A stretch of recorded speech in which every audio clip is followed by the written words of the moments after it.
নমস্কার, শুভ দুপুর। চলে এসেছি বন্ধুরা। চলো আজকে দুপুরে রান্নার কি আয়োজন করেছি তোমাদের সাথে থালিটা শেয়ার করি। প্রথমে দিয়েছি সাদা ভাত আর পেঁয়াজ, কাঁচা লঙ্কা আছে, গাজর, শসা। এটা আমার গাছের লঙ্কা বন্ধুরা।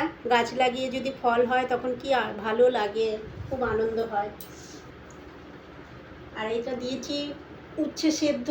আমার ছেলে ভাজা খেতে পছন্দ করে না, ও সবসময় হেলদি জিনিস চাই, স্বাস্থ্যের জন্য ভালো উচ্ছে ভাতে।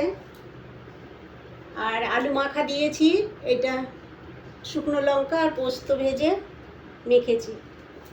তারপরে দিয়ে দিলাম একটু ভেন্ডি পোস্ত। তারপরে দিয়ে দিচ্ছি আমড়া দিয়ে টক ডাল। তারপরে দিয়ে দিচ্ছি একটু চিকেন কষা, এটা ছেলে আর মেয়ের জন্য করেছি, আমাদের আজকে নিরামিষ।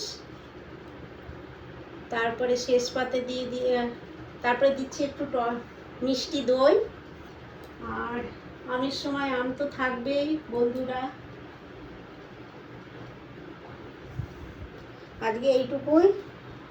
চলো, থালিটা কেমন লাগলো লাইক কমেন্ট করবে, শেয়ার করবে, পাশে থাকবে। চলো টাটা।